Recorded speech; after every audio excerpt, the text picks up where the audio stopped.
and the European identity is something for me very, very, very important.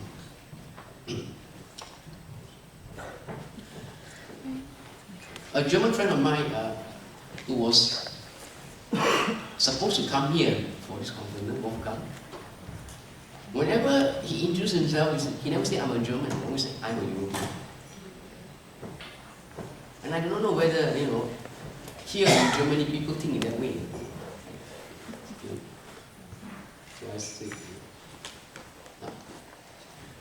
So from this point of view, I think, excuse me,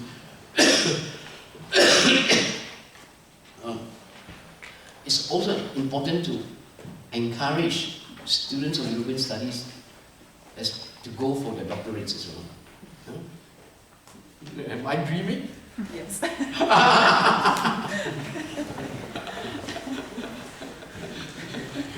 But I don't really think it's important, right? Because to support this European experiment that we're having, we don't need thinkers. We don't need thinkers to reflect about it, to show where it can go. I mean, out in Asia, in this crisis, I'm always asked the question, what's wrong with Europe? Can Europe pull itself together? Is it going to collapse? If I have no idea in my head, I can't answer those questions. I think therefore I really think it's necessary to encourage better students or those with academic inclination to take up European studies as a specialization, as an academic discipline. Professor Friedrich, you can find people too, right? Now,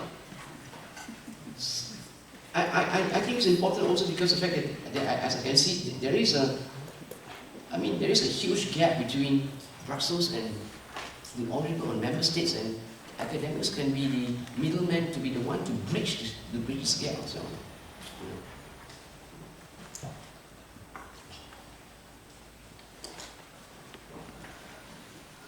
I mean, is it time?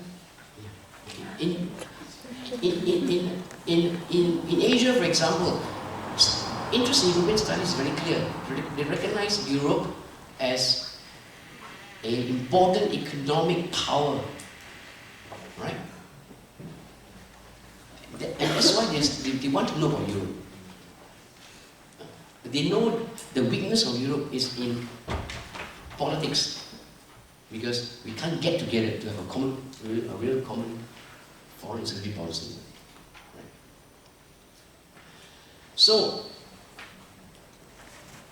what I'm trying to say is that if the rest of the world thinks that Europe has got importance, right, to study about, I mean, Europeans have to take an interest to study about Europe. Isn't it? I mean, it's quite natural. You see, one of the big problems that Asians have with Europe is that, especially among negotiators, in my work, I'm meeting up with negotiators. I always tell them, how can you negotiate with somebody you don't know who it is? You cannot. It's both ways, isn't it? So from a purely instrumental point of view, the study of Europe is important. I mean, of course, private sector, they always have very narrow views of okay. Last point, commodification. This is one of the things I'm very, very conscious of. Especially in the Anglo-Saxon world, where education is being commodified. It's very clear in Malaysia. Having a degree is like buying a degree, and therefore I cannot fail my students. All the students, because they paid you money to the university, you have to pass them. And that's a big issue for me, and while I talk about how we are going to find jobs for graduates of European studies, at the same time, I like to see also that we do not turn a European studies program into a commodity. Okay? Because if we do that, then we also are running away from objectives of education, right? which I see as more than just having a piece of paper to find a job, right? To enter the market, right? It's more than that. It's about development of a person. Yeah. As I talk about, use the word friendship, épanouissement of a human being. So that we are not just simply a consumer, a factor of production, or just a commodity. I mean, I brought this up because I'm so conscious of what's happening in Malaysia. That's the thing, right?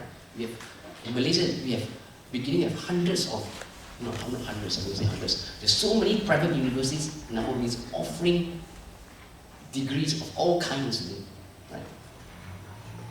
And you begin to wonder what's going on. Right? Because one of my research areas in Malaysia is about the Malaysian education system. So that's how I look at human research. I think it must be, it should include some elements like, I don't know, I'm not sure. I just draw the idea of philosophy, I draw the idea of ethics, you know, but I don't know whether that should be in the program. Okay. So my conclusion is very clear. First of all, as I say, I'm very concerned about having a passion for integrated Europe for the Europeans. Right? At the same time, a degree which enables them to find employment, the caution is not straightforward. They have to compete with others. You come from different background. You have to learn how to handle job interviews. You could demonstrate that you can work independently, self-motivated. And I like to see this element, I like to see in the research program this element of rounded education. Education cannot be